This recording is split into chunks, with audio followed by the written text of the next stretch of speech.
नमो अर्हन्ताणं नमो सिद्धाणं नमो आर्याणं नमो वज्रायाणं नमो लोये सौवसाहुणं मंगलं भगवान् वीरो मंगलं गौतमो गणी मंगलं कुंदार्यो जैन धर्मोस्तु मंगलम् सर्वमंगलमांगल्यं सर्वकल्याणकारिकं प्रधानं सर्वधर्माणां जैनं जयतु शासनं जैनं जयतु शासनं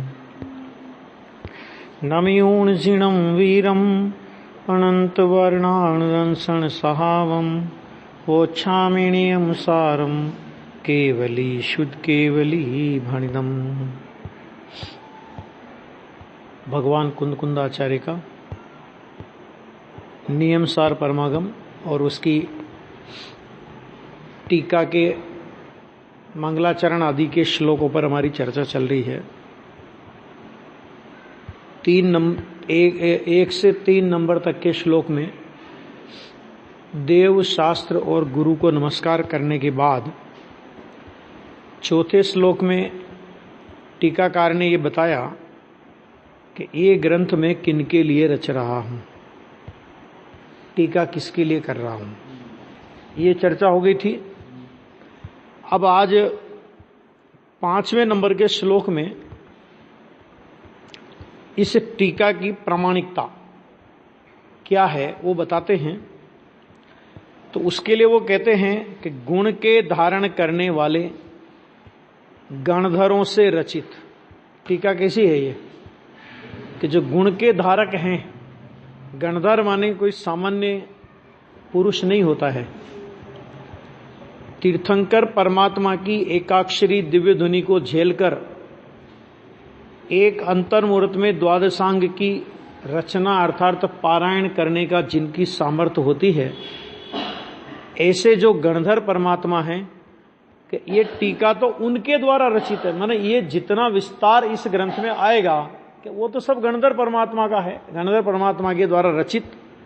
और फिर क्या है दूसरा कि श्रुतधरों की परंपरा से, माने गणधर भगवान के बाद जितने श्रुत केवली हुए कि उन श्रुत केवलियों की परंपरा से अच्छी तरह व्यक्त किए गए इस परमागम के अर्थ समूह का कथन करने में हम मंद बुद्धि सो कौन। अपनी लघुता प्रकट की और ग्रंथ की प्रामाणिकता बताई कि ये जो टीका है या जो ग्रंथ है और इसके जो भाव हैं वो भाव तो गणधर देव की परंपरा से, माने गुण के धारण करने वाले जो गणधर देव हैं उन्होंने तो इसकी रचना की है। द्वादशांग की रचना में ये आया कि नहीं आया। और श्रुतधरों की परंपरा से भली भांति व्यक्त किए गए हैं। इसके जितने भाव हैं सब भाव श्रुत केवलियों ने भली भांति व्यक्त किए हैं, है ना। तो कह रहे हैं कि इस परमागम के अर्थ समूह का कथन करने में हम मंद बुद्धि सो कौन, कि हमारी क्या क्षमता कि हम इस परमागम के अर्थ समूह का वर्णन करें, है ना। हम तो मंद बुद्धि हैं श्रुत केवलियों के सामने और गणधर देव के सामने हमारी बुद्धि किस गिनती में है। इस तरह कहकर आचार्य देव ने एक अपनी लघुता प्रकट की, प्रामाणिकता भी बता दी कि ये ग्रंथ गणधर तीर्थंकर परमात्मा की वाणी में आया, गणधर देवों की परंपरा से, श्रुतधरों की परंपरा से ये बात चली आ रही है। तो एक तो हो गया ग्रंथ की प्रामाणिकता और दूसरा अपनी लघु बुद्धि। माना इतनी गजब की टीका लिखने के बाद भी वे क्या लिखते हैं अपने आप को, इसका अर्थ करने में हम मंद बुद्धि सो कौन। एक प्रेरणादायक बात है ये कि थोड़ा सा सूक्ष्म ज्ञान का उघाड़ हो जाता है तो हम चौड़े बाजार सकड़ा हो जाता है। जबकि इन गणधरों की परंपरा में, ये वितरागी संत तो गणधरों की परंपरा में है ना, ज्ञानी धर्मात्माओं की परंपरा में है? और इतनी गजब की टीका, इकलौती टीका नियम सार की, दूसरी कोई टीका नहीं। और ऐसी टीका और इतने गजब गजब की बातें इस टीका में आई जो अन्य ग्रंथों में संभवतः पढ़ने को नहीं मिलती। और उसके लिए इतना सब कुछ वर्णन करने के बाद भी आचार्य कह रहे हैं कि हम मंद बुद्धि तो कौन। तो मंद बुद्धि किसको देख करके कह रहे हो कि केवल ज्ञानी परमात्मा और गणधर देव का जब ज्ञान देखते हैं तो उनके सामने हमारा ज्ञान क्या है। देखो, जबकि गणधर देव का और श्रुत केवलियों का ज्ञान वो भी मतिशुद्ध ज्ञान है, और इनके पास भी मतिशुद्ध ज्ञान है, और मतिशुद्ध ज्ञान की जाति भी एक है। सम्यक ज्ञान की जाति है ना मतिशुद्ध। ये सारे ज्ञानियों की मतिशुद्ध ज्ञान की जाति कौन सी होती है? सम्यक। लेकिन उगाड़ का फर्क है, कहां उनका ज्ञान और कहां हमारा ज्ञान, है ना। इस तरह अपनी लघुता प्रकट की, है ना, क्योंकि ज्ञानी को कभी भी ज्ञानमद नहीं होता और अज्ञानी को ज्ञानमद हुए बिना नहीं रहता। ज्ञान, ये 8 प्रकार के जो मद आते हैं ना, उसमें ज्ञानमद आता है कि नहीं आता समय दर्शन के दोषों में। तो ज्ञानमद किसको होता है? अज्ञानी को कि ज्ञानी को? देखो, जिसके पास ज्ञान नहीं है उसको ज्ञानमद होता है, और जिसको ज्ञान है उसको ज्ञानमद नहीं। वो कहता हम तो मंद बुद्धि हैं, केवली परमात्मा के सामने हमारे ज्ञान की क्या कीमत है, गणधर के सामने हमारे ज्ञान की क्या कीमत है, श्रुत ज्ञानियों के सामने हमारे ज्ञान की क्या कीमत है ना। इस तरह ये कह करके ये भी कहना चाहते हैं कि अगर तुम्हें अपने क्षोभसम से कदाचित बात समझ में आ भी जाए तो उसके अभिमान में मत चढ़ना। क्यों? क्योंकि पहली बात तो अपन लोगों का ज्ञान सम्यक ज्ञान की जाति का ज्ञान नहीं है। धारणा ज्ञान में आ जावे, 11 के 9 पूर्व तक पढ़ लेवे भले ही कदाचित, तो भी वो सम्यक ज्ञान की जाति नहीं है। और दूसरी बात कि जिस क्षोभसम के भरोसे तुम चल रहे हो कि ये क्षोभसम तो अगले भव में साथ जाने वाला नहीं है। विग्रह कितना भी ज्ञान करे, यदि वो ज्ञान सम्यक ज्ञान रूप परिणमित नहीं हुआ तो देखो उसमें भी क्षोभसम साथ में जाएगा, ये कोई जरूरी नहीं है। हाँ, ज्ञान की जाति सम्यक जाति जाएगी साथ में, है। लेकिन क्या सम्यक ज्ञान तो जहां सम्यक ज्ञान साथ में गया तो धारणा ज्ञान भले ही नहीं जावे, लेकिन जो सम्यक ज्ञान में जो वस्तु तत्व का निर्णय किया सम्यक ज्ञान में वो निर्णय रहेगा। और हमारे पास तो वो ज्ञान भी नहीं। विग्रह गति में तो गारंटी से साफ होने वाला है, और विग्रह गति के पहले भी साफ हो जाए तो कोई आश्चर्य की बात नहीं है ना।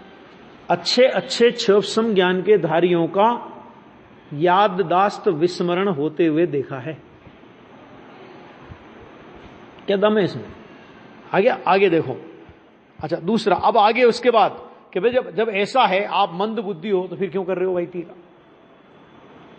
जब तुम खुद ही कह रहे हो कि हम तो मंद बुद्धि है, तो मंद बुद्धि हो तो टीका काहे को लिख रहे हो? तो आचार्य कहते हैं तथापि, क्या कहते हैं, आजकल मैंने हमारा मन परमागम के सार की पुष्ट रुचि से पुनः पुनः अत्यंत प्रेरित हो रहा है। क्या करेगा? हमारे को बार बार यही विकल्प आ रहा है कि इस परमागम की टीका हो तो अच्छा, इस परमागम की टीका हो तो अच्छा, इस परमागम की टीका हो तो अच्छा। ये लिखा है यहां पे, तो आजकल हमारा मन परमागम के सार की पुष्ट रुचि। परमागम का सार क्या है? शुद्धात्म स्वभाव।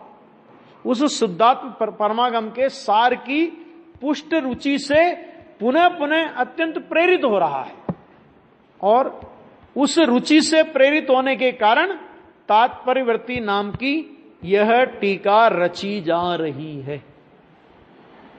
इसलिए हम टीका लिख रहे हैं। मतलब इसका मतलब क्या हुआ कि हम अपनी जो हमारी बार बार उस ओर हमारा विकल्प जाता है कि टीका होनी चाहिए, टीका होनी चाहिए, तो हम केवल अपने विकल्प की पूर्ति कर रहे हैं।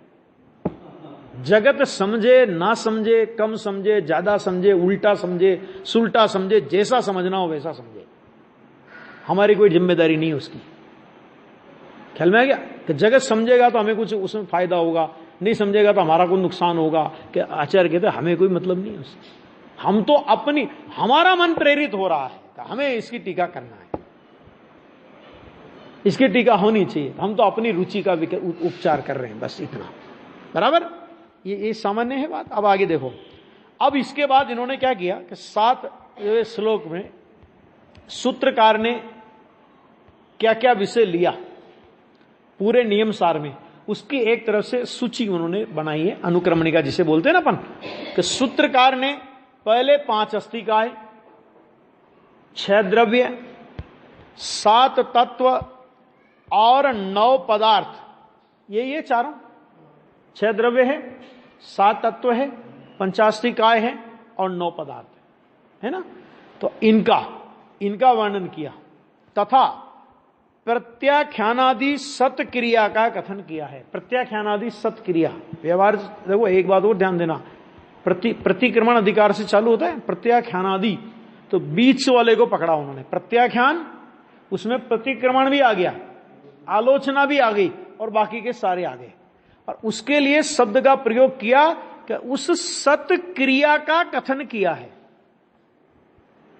कि व्यवहार चारित्र अधिकार भी तो लिखा आपने, आचार्य कुंद ने व्यवहार चारित्र अधिकार भी लिखा, फिर उसका नामोल्लेख क्यों नहीं? कि व्यवहार चारित्र वो सत्क्रिया नहीं है। क्या कहा? अभी तो नियम सार है, अभी तो खुलने दो पत्ते नियम सार के। ये लिखा है कि अनाचरण है।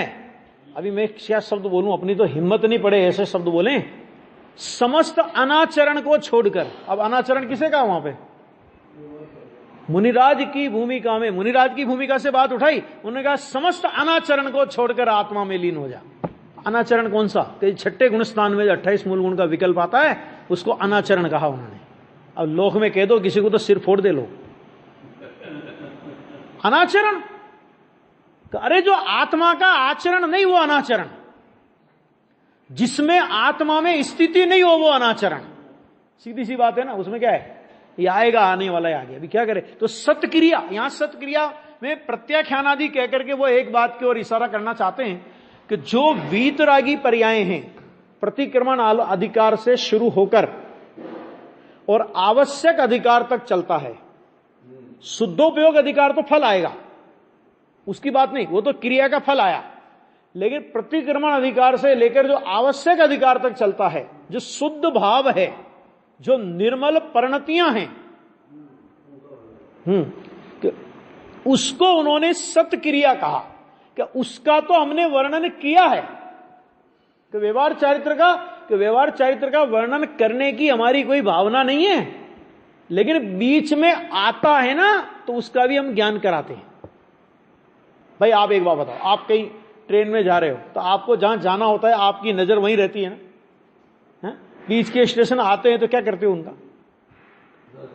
तो जान लेते हैं, ठीक है, खिड़की के बाहर अगर हमारी नजर गई है तो दिख गया हमको, और नहीं दिखे और नींद में हो तो कोई ये कहता है कि अरे भैया नींद में हूं मैं, कितने स्टेशन निकल के जरा लिस्ट तो दो।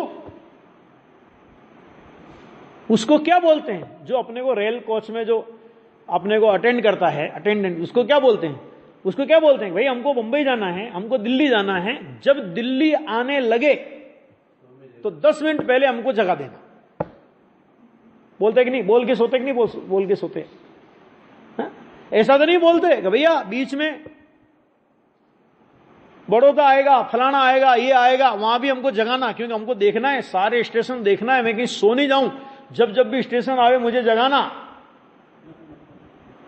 होता है ऐसा? नहीं होता ना। क्यों नहीं होता? क्योंकि वो हमारा लक्ष्य नहीं है। वो आवे तो जानने में आ जावे तो ठीक है, नहीं आवे तो ठीक है। इसी तरह व्यवहार ज्ञानी की भूमिका में आता है तो उसका ज्ञान करा देते हैं, लेकिन मूल उद्देश्य जो है उसके लिए उन्होंने एक शब्द का प्रयोग किया कि सत्क्रिया का कथन किया है। शब्द का देखो, सत्क्रिया, इसके बाद इसको लिखा सत्क्रिया का कथन किया है, अर्थात भगवान कुंद आचार्य देव ने इस शास्त्र में प्रथम 5 अस्तिकाय आदि और पश्चात प्रत्याख्यानादि सत्क्रिया का कथन किया है। आगे ये 7 श्लोक मंगलाचरण, ग्रंथ रचने की प्रतिज्ञा है ना, ग्रंथ की परंपरा, अपनी लघुता का प्रदर्शन, ग्रंथ रचना का उद्देश्य और ग्रंथ में क्या क्या विषय वस्तु आएगी, इन सब का प्रतिपादन करने के बाद अब देखो यहां से कुंद कुंद आचार्य की गाथा के लिए कितने बढ़िया। देखो यहां पे फिर क्या कहते हैं आचार्य, फिर टीकाकार क्या कहते हैं, अति विस्तार से बस हो, बहुत हो गया। मतलब अब हमने जो कहना था वो कह दिया, अभी क्या करो कि बस हो साक्षात यह विवरण जयवंत वर्तो। और इसके बाद देखो एक शब्द का प्रयोग किया है गाथा के ऊपर, देखेंगे ना आप, अथ सूत्रावतारः। ना गाथाओं का भी कितना बहुमान कि अब हम सूत्र का अवतरण करते हैं। तो यहां पे कहते हैं कि अब श्रीमद् भगवत कुंद कुंद आचार्य देव विरचित गाथा सूत्र का अवतरण किया जाता है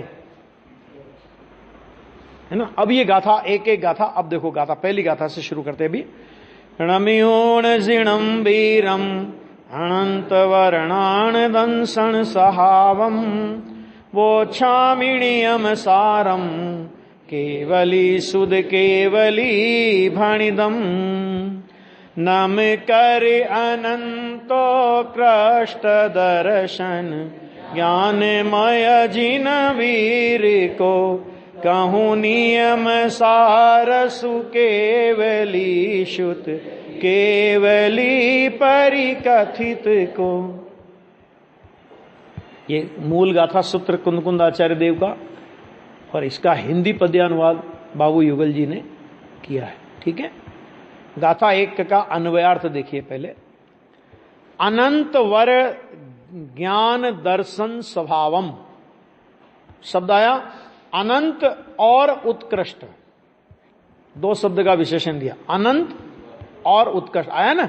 नमि ऊण जिणम वीरम अनंत वर, अनंत और वर, वर माने उत्कृष्ट। तो अनंत वर अर्थात क्या हुआ कि अनंत है, उनका जो ज्ञान दर्शन स्वभाव है वो कैसा है, अनंत है, माने ज्ञान अनंत, दर्शन अनंत, सुख अनंत, वीर्य अनंत, सब अनंत अनंत अनंत अनंत अनंत अनंत अनंत। और कैसा, उत्कृष्ट। उससे उत्कृष्ट ज्ञान दर्शन वीर्य की प्रकटता हो ही नहीं सकती। हो सकता है केवल ज्ञान से भी ज्यादा ज्ञान होगा किसी को, बहुत पुराने केवली हो तो थोड़ा उनके केवल ज्ञान में कुछ विशेषता आती होगी ना। नहीं, आदिनाथ भगवान तब से केवल ज्ञान लेके बैठे, महावीर भगवान इतने देरी से गए, हाँ, और उसके बाद भी दोनों का केवल ज्ञान एक जैसा कि भाई साहब ये उत्कृष्टता है। और इससे ज्यादा केवल ज्ञान का माने इससे ज्यादा पर्याय में विकास नहीं हो सकता। तो इसलिए उन्होंने कहा उत्कृष्ट ज्ञान दर्शन जिसका स्वभाव, जिनका स्वभाव है। ऐसे केवल ज्ञानी और केवल दर्शनी, माने केवल ज्ञान और केवल दर्शन जिनको प्रकट हुआ ना, ऐसा स्वभाव जिनको प्रकट हुआ, तो उस स्वभाव की प्रकटता वाले जीव को क्या कहेंगे, केवल ज्ञानी। केवल ज्ञान है पर्याय, और उस पर्याय के धारक वो भगवान, तो उनको कहेंगे केवल ज्ञानी। केवल दर्शनी अभेद कर दिया, केवल दर्शनी। फिर क्या कहते हैं, जिणम जिनम वीरम, जिन वीर को नमन करके, नत्वा माने नमन करके, केवली सुत केवली भणिदम, केवली तथा श्रुत केवलियों ने कहा हुआ नियम सार वक्ष्यामी, माने मैं कहूंगा। इसमें भी दो बातें आई कि ये जो पहली गाथा है नमि ऊण जिणम वीरम अनंत वर्णान दंसन सहावम, इसमें तो आचार्य देव ने किया मंगलाचरण। ठीक है, नमस्कार किया, अपने इष्ट पुरुष को नमस्कार, तो ये हुआ मंगलाचरण। और वच्छामि नियम सारम, नियम सार को मैं कहूंगा, ये नियम सार के रचने की प्रतिज्ञा हुई। और कैसे नियम सार को कहूंगा कि जो केवली सुध केवली भणिदम, कि केवली और सुध केवलियों के द्वारा कहा गया है, ये कहकर के नियम सार ग्रंथ की प्रामाणिकता बताई। तीन बातें हुई, ग्रंथ की प्रामाणिकता, ग्रंथ रचना की प्रतिज्ञा और मंगलाचरण। एक गाथा में तीन विषय लिए है ना। अब इसकी जो टीका है वो बहुत गजब की टीका है, और एक एक शब्द को तोड़ तोड़ करके टीकाकार मुनिराज ने अर्थ किया है।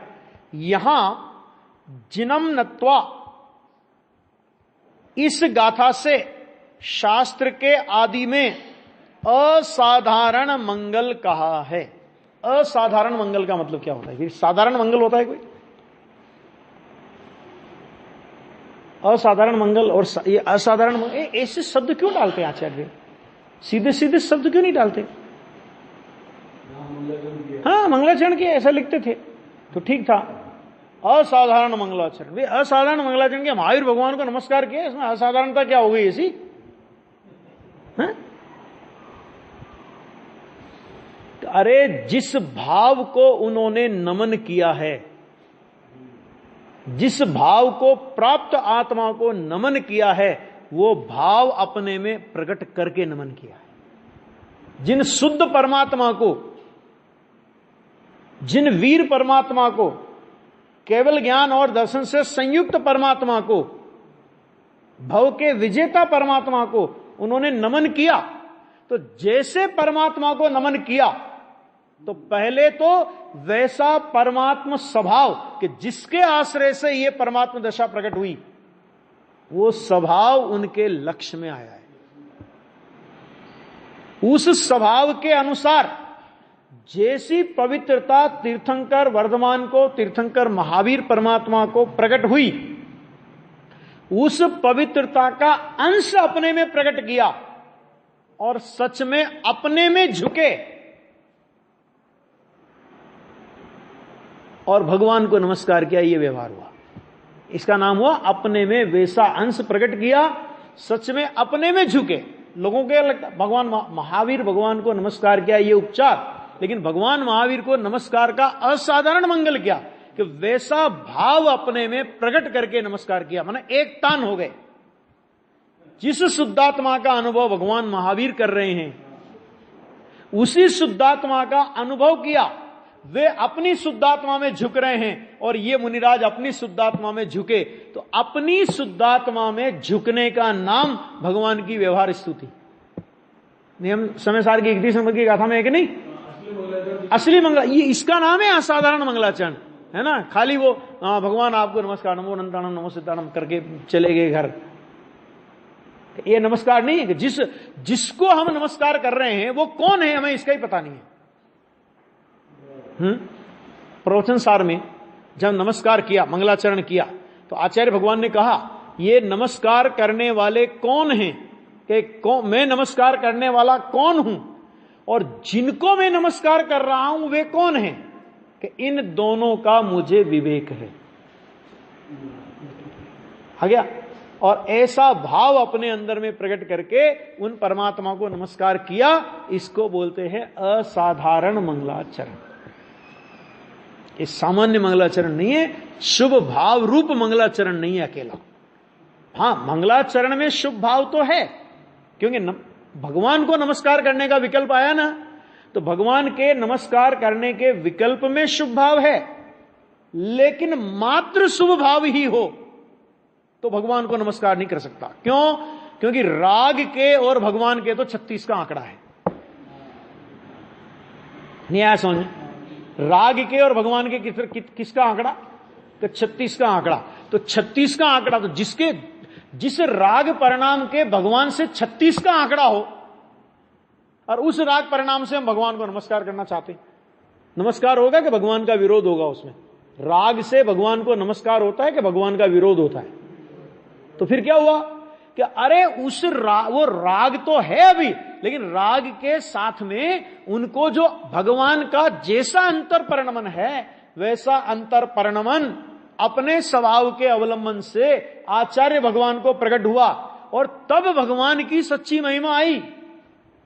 को भगवान जैसा वैभव मैंने अंदर में देखा वैसा आपने प्रकट किया, भले ही आपने वैसा प्रकट किया, मेरे को वैसा पूर्ण प्रकट नहीं हुआ, लेकिन मैंने भी उसका नमूना तो चख लिया है, और कौल करार करता हूं कि अति अल्प काल में आपके निकट आपके जैसा अवस्था में भी बन करके रहूंगा।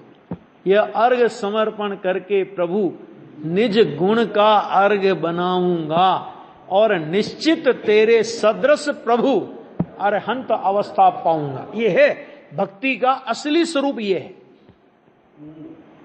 आ गया? तो यह जो असाधारण मंगल का मतलब समझ में आ गया ना। अब देखो, नत्वा इत्यादि पदों का तात्पर्य कहा जाता है, तात्पर्यवर्ती नाम है ना टीका का। तो ये नत्वा आदि शब्द आया, तो उनका अभी तात्पर्य आचार्य भगवान मुनिराज श्री फरमाते हैं। क्या तात्पर्य देखो, अब देखना यहां पे बहुत बढ़िया एक एक शब्द है। जिन शब्द की पहले व्याख्या करते हैं, फिर उसके बाद वीर की व्याख्या करेंगे। देखो पहले आया जिन किसे कहते हैं, तो उसकी पहले व्याख्या करते हैं, अनेक जन्म रूप अटवी को प्राप्त कराने के हेतुभूत। अनेक जन्म, तो जहां जन्म होगा वहां मरण तो हो ही गया, क्योंकि नया जन्म होगा तो पिछला मरण होगा, तभी तो नया होगा, है ना। तो अनेक जन्म रूप अटवी को प्राप्त कराने के हेतुभूत, माने अनेक जन्मों के कारणभूत, अनेक जन्म में परिभ्रमण कराने के कारणभूत, जन्म मरण के चक्र को चलाने में हेतुभूत। कैसे? कि समस्त मोह राग द्वेषादि को अलग कर दो। अभी समस्त मोह राग द्वेषादि वे क्या हैं? समस्त मोह राग द्वेषादि, ये समस्त शब्द लिख के समस्त विशेषण क्यों लगाया भैया? मोह राग द्वेष से काम नहीं चलता था क्या?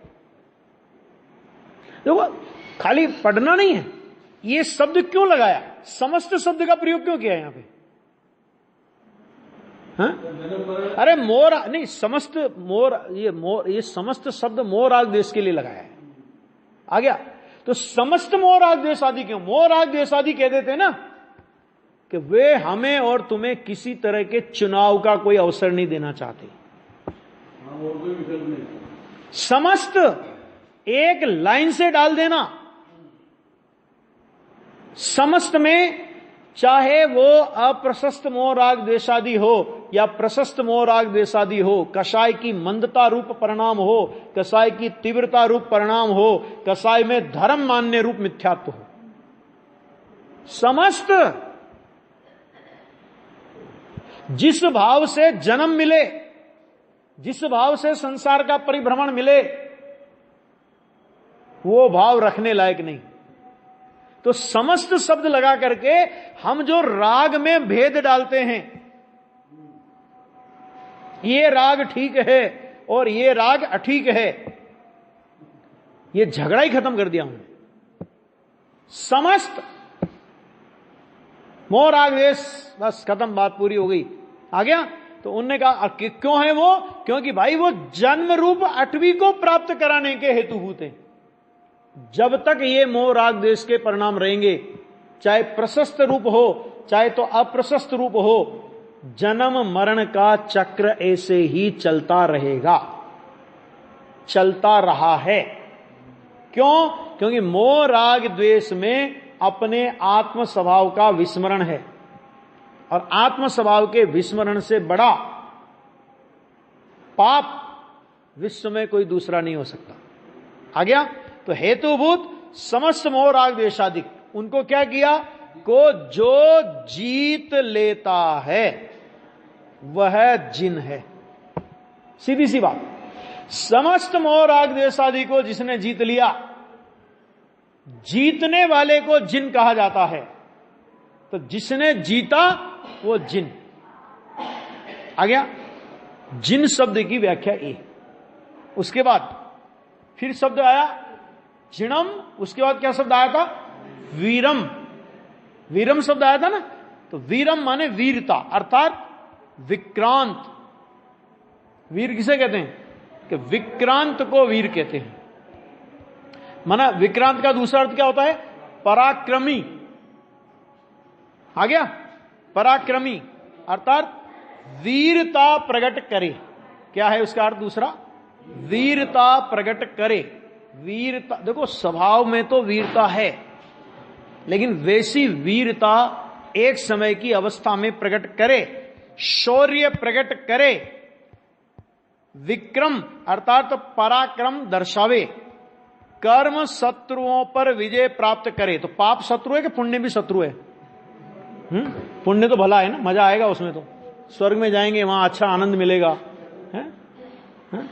कि पाप से ज्यादा खतरनाक शत्रु पुण्य है।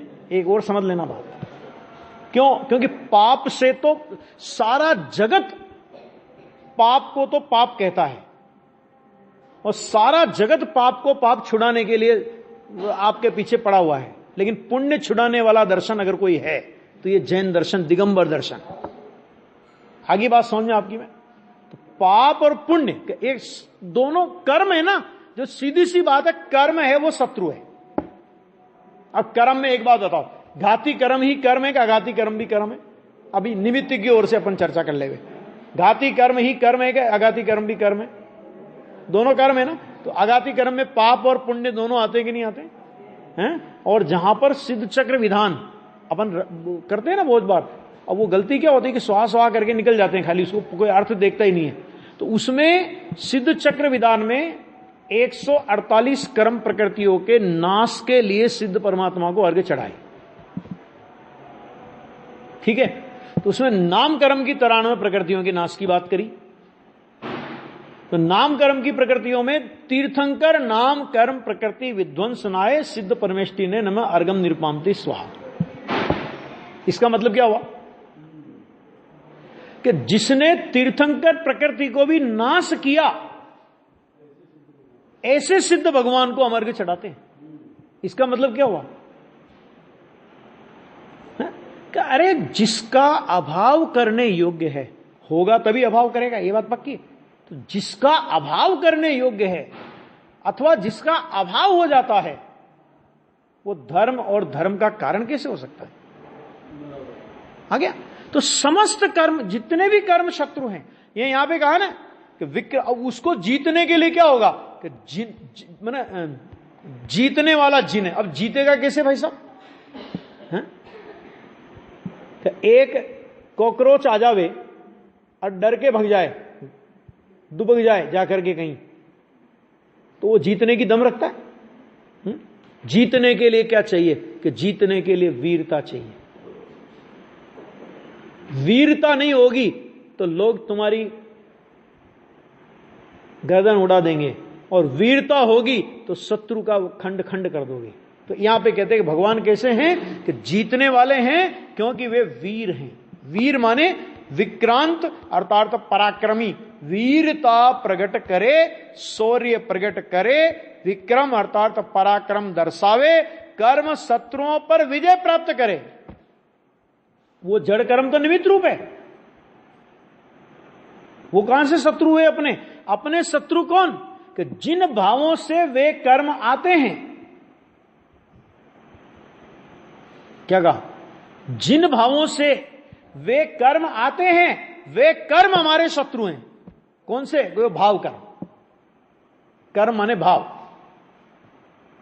बोलो, कर्म आते हैं माने द्रव्य कर्म आते हैं, समझो। तो द्रव्य कर्म में ज्ञानावर्णी आता है, दर्शनावर्णी, मौनी, अंतराय, आयु, नाम, गोत्र और वेदनी। ये कर्म जिस भाव से आते हैं, वे भाव हमारे शत्रु हैं। सच में शत्रु तो हैं अपने भाव, और अपने शत्रु के भाव से जो आए, यानी एक बार बताओ कि शत्रु के बुलाने से जो आएगा वो कौन होगा? शत्रु होगा कि मित्र होगा? नहीं, आतंकवादी बुला के लाएगा तो किसको बुला के लाएगा? अच्छा बताओ, है? आतंकवादी किसको बुला के लाएगा? बढ़िया आदमी को बुला के लाएगा। है? तो ये जो जिन भावों से कर्म आए ना, तो ये भाव अगर शत्रु हैं तो वो कर्म भी शत्रु हुए, और कर्म शत्रु हुए तो जिस भाव से वो कर्म आए वो भाव भी शत्रु हुए। ठीक है? ये स्वीकार है सबको बराबर? अच्छा, अभी बताओ कि तीर्थंकर प्रकृति क्या है भैया? बताना जरा। कर्म है कि धर्म है? तो कर्म है तो शत्रु है कि नहीं है? तीर्थंकर प्रकृति शत्रु है? धरती हिल जाएगी। हाँ, भूकंप आएगा, भूकंप 5वें काल के पहले ही। कि अरे भाई साहब, अगर शत्रु नहीं होती तो सिद्ध परमात्मा उसका नाश करके क्यों जाते? लेके जाते सिद्धालय में।